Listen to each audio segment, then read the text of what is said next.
Assalamualaikum warahmatullahi wabarakatuh. Perkenalkan, nama saya Ahmad Kufron, NIM 1119037. Saya dari kelas HKIA.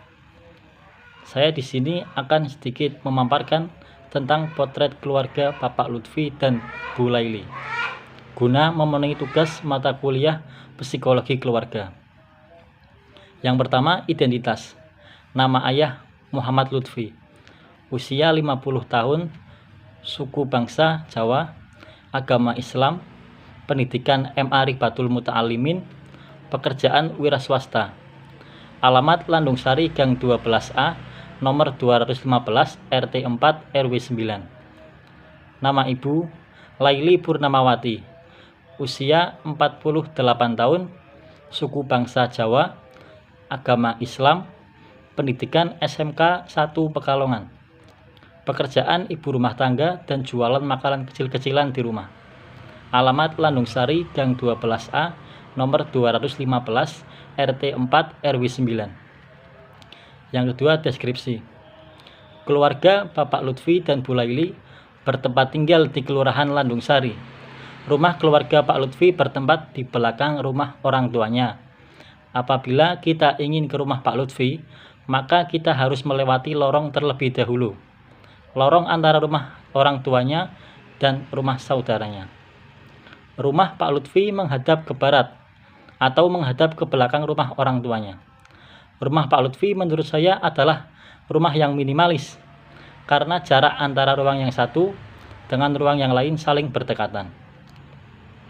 Rumah Pak Lutfi terdiri dari satu ruang tamu, satu ruang keluarga, plus dapur, satu kamar mandi, dan 2 kamar tidur. Rumah Pak Lutfi berwarna hijau, beralas keramik, dan memiliki 2 pintu masuk depan dan belakang. Keluarga Pak Lutfi terdiri dari istrinya dan kedua anaknya. Anak pertama bernama Muhammad Restu Ridho, umur 18 tahun, yang sekarang duduk di bangku kelas 2 MA Negeri di Kota Pekalongan. Dan anak kedua bernama Hadin Abdi Munib, umur 15 tahun, yang sekarang duduk di bangku kelas 1 SMA di Kota Pekalongan. Pelaksanaan wawancara. Tempat di rumah Bapak Lutfi dan Bu Laili, tanggal 20 April 2021, pukul 20.30 WIB. Perspektif orang tua. Bapak Lutfi dan Bu Laili dalam mendidik anaknya, beliau selalu mencari pendidikan yang dalam proses pembelajarannya banyak mengajarkan tentang ilmu agama Islam. Alasan Pak Lutfi menyekolahkan anak-anaknya di madrasah karena Pak Lutfi dan Bu Laili ingin kedua anaknya kelak dapat menjadi generasi penerus bangsa yang baik dan juga memiliki pengetahuan agama yang baik. Terlebih lagi, Pak Lutfi adalah seorang yang dulunya lulusan pondok pesantren dan sekarang menjadi tokoh agama di kampungnya. Jadi Pak Lutfi ingin anaknya lebih melebihi orang tuanya. Menurut Pak Lutfi, pendidikan formal itu perlu, namun perlu disandingkan dengan pendidikan agama. Maka Pak Lutfi dalam mendidik anaknya, dia selalu mengutamakan perintah agama seperti sholat, mengaji, dan lainnya. Seperti contoh, apabila kedua anaknya belum melaksanakan sholat, maka dia selalu mengingatkan untuk sholat, dan apabila anaknya tidak mau, maka Pak Lutfi tidak segan untuk memarahinya. Karena menurutnya anak-anaknya sudah memiliki kewajiban tersebut dan harus dilaksanakan. Tetapi menurut Pak Lutfi, alhamdulillah anak-anaknya tidak begitu susah apabila diingatkan untuk sholat.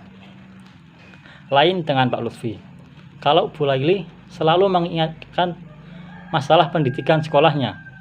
Beliau selalu mengingatkan setiap malam tentang tugas anak-anaknya, apakah sudah dikerjakan atau belum. Apabila belum, beliau selalu menyuruh mengerjakannya terlebih dahulu, baru setelah itu bisa melanjutkan aktivitas yang lain. Terlebih lagi apabila menjelang tes, beliau selalu berbicara kepada anak-anaknya untuk belajar yang lebih rajin. Apabila anak-anaknya bisa berprestasi, maka beliau akan memberikan sesuatu yang diinginkan. Karena menurut Bu Laili, dengan cara mengapresiasi memberikan hadiah tersebut, mungkin dapat menjadikan anak-anaknya lebih giat lagi dalam belajar. Bu Laili teringat ketika beliau berbicara begitu kepada anak pertamanya yang bernama Ridho. Ketika masih SD, anak tersebut langsung lebih giat dalam belajarnya dan bahkan dia tidak mau bermain ketika tes. Dan hasilnya pun tidak mengecewakan. Ridho tersebut mendapatkan peringkat di kelasnya dan Bu Laili sangat bangga, lalu mengapresiasi dengan menawari anaknya tersebut ingin dibelikan apa. Dan anaknya tersebut meminta dibelikan peralatan sekolah pada waktu itu. Dalam masalah pertemanan, Bu Laili dan Mbak Lutfi sangat mengawasi anak-anaknya berteman dengan siapa saja. Apakah temannya tersebut baik atau tidak? Karena mereka tidak ingin anaknya terjerumus ke dalam pergaulan yang tidak baik. Apalagi di zaman sekarang, banyak anak yang salah pergaulan. Karena Mbak Lutfi dan Bu Laili teringat ketika anak pertamanya yang bernama Ridho ketika masih SMP. Dia pernah salah pergaulan, sampai kedua orang tuanya kewalahan dalam mengatasinya. Bahkan sempat pada waktu itu, si Ridho tersebut mengalami kecelakaan di jalan ketika naik motor. Dan kata Pak Lutfi, alhamdulillah, dari setelah kecelakaan itu, perilaku anaknya yang pertama tersebut berubah sampai sekarang. Dan mereka pun sangat bersyukur anaknya dapat dikendalikan kembali. Maka dari itu Pak Lutfi dan Bu Laili tidak ingin peristiwa tersebut terulang lagi. Makanya mereka berdua selalu mengawasi pergaulan anaknya.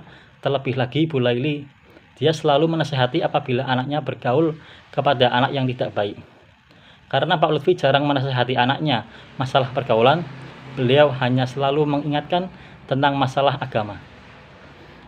Pak Lutfi di samping menekankan masalah agama, beliau juga menerapkan rasa tanggung jawab kepada anak-anaknya. Contoh, apabila anak-anaknya meminjam sesuatu, maka dia harus bertanggung jawab untuk mengembalikannya kembali. Pak Lutfi ingin anak-anaknya bisa menjadi anak yang bertanggung jawab. Terlebih lagi kedua anaknya adalah seorang laki-laki yang nantinya akan bertanggung jawab memimpin keluarganya, kata Pak Lutfi. Selain menekankan kepada anaknya untuk memiliki sifat tanggung jawab, Pak Lutfi juga mengingatkan kepada anak-anaknya untuk bisa saling mengalah. Karena apabila kita menuruti ego masing-masing, maka akan sering terjadi pertengkaran.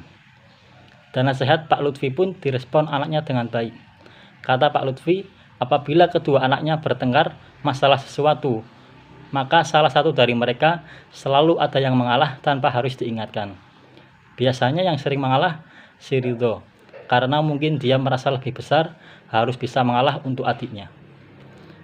Dan untuk masalah ekonomi, Pak Lutfi dan Bu Laili jarang sekali terjadi pertengkaran, karena mereka berdua selalu menerima pendapatan dari pekerjaannya tersebut. Apabila kurang, yang harus dicukupkan, dan apabila lebih, mereka selalu bersyukur. Selain itu, Pak Lutfi bisa menjalin komunikasi terhadap istrinya dengan baik. Hal tersebut yang menjadikan keluarga Pak Lutfi jarang bertengkar. Tak lupa pula Pak Lutfi sering berbicara kepada anak-anaknya untuk tidak boros ketika membeli sesuatu, karena boros itu sifat yang disukai oleh setan. Yang kelima, perspektif anak. Menurut pandangan anak-anak Pak Lutfi dan Bu Laili, orang tua mereka adalah orang tua yang sangat bertanggung jawab. Menurutnya, orang tua mereka mengingatkan anak-anaknya bisa menjadi seorang yang bertanggung jawab kelak. Anak pertama Pak Lutfi dan Bu Laili mengatakan orang tua mereka juga sangat disiplin. Kalau bapaknya selalu mengingatkan apabila dia belum mengerjakan sholat, selalu disuruh untuk melaksanakan sholat terlebih dahulu. Setelah itu juga mengingatkan untuk tidak lupa tadarus Al-Quran, baru setelah itu boleh bermain atau yang lainnya. Sedangkan ibunya selalu mengingatkan masalah tugas sekolah. Kata Ridho, ibunya apabila dirinya akan tes, maka ibunya selalu berbicara terus agar dirinya belajar. Terkadang dia sampai merasa bosan mendengarnya. Tetapi dari sisi lain, menurut Ridho, sisi baik dari ibunya yang selalu mengingatkan untuk belajar adalah dirinya lebih termotivasi untuk belajar walau terkadang terpaksa. Tetapi disitulah bukti kasih sayang orang tuanya yang menginginkan anaknya agar bisa menjadi anak yang sukses nantinya. Sedangkan menurut Hadid, anak kedua dari Pak Lutfi dan Bu Laili, dia mengatakan lebih suka kepada bapaknya, karena ketika mengingatkan tidak berkali-kali. Berbeda dengan ibunya yang apabila mengingatkan selalu berulang-ulang, yang terkadang menjadikan dia bosan. Observasi. Dalam pelaksanaan proses wawancara berlangsung dengan baik, sambutan dari keluarga Pak Lutfi dan Bu Laili sangat hangat yang saya rasakan. Terlebih lagi, saya sudah sering bermain bersama anaknya, jadi Pak Lutfi dan istrinya sudah mengenal saya sejak lama. Ketika saya datang ke sana, saya dipersilahkan duduk dan langsung ditawari mau minum apa untuk dibuatkan di warung Bu Laili. Di sela-sela wawancara, anak Pak Lutfi terkadang mengajak bersanda, yang menjadikan wawancara tersebut terasa nyaman walaupun sudah malam. Yang ketujuh, kesimpulan. Dapat kita lihat keluarga Pak Lutfi telah memenuhi fungsi keluarga diantaranya, yaitu reproduksi, sosialisasi, dan edukasi, penugasan peran sosial, dukungan ekonomi, dan dukungan emosi atau pemeliharaan dalam keluarganya. Apabila dilihat dari segi ekonomi, Pak Lutfi termasuk golongan menengah karena sudah dapat terpenuhi secara vital, serta hubungan antara anggota keluarga dapat dikatakan hangat. Keluarga Pak Lutfi sudah sangat baik dalam mendidik anaknya, baik dalam masalah pendidikan, agama, atau pendidikan formalnya. Mereka dapat menanamkan rasa disiplin, terutama pada masalah agama, yang mengharapkan anak-anaknya memiliki pondasi agama yang baik agar tidak terjerumus kepada pergaulan yang salah. Sekian, terima kasih. Wassalamualaikum warahmatullahi wabarakatuh.